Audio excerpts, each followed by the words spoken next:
How to enable OneDrive dark mode. If you have been using the OneDrive application and want to read on how to enable the dark mode on it, don't worry. In this video, I will show you how to do it. So let's get started. First of all, open the OneDrive application, just like this. Then tap on to profile icon at the top left corner, select it. Then tap on to settings right here, tap on it. Then simply scroll down, and here you can find there is no any built-in feature to enable the dark mode on it.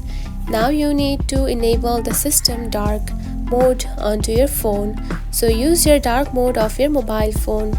Now simply go to settings of your mobile phone, open it, then scroll down, and here you can find display and brightness, select it. Then simply tap on to dark mode of the appearance. Now go to the OneDrive and it will be changed.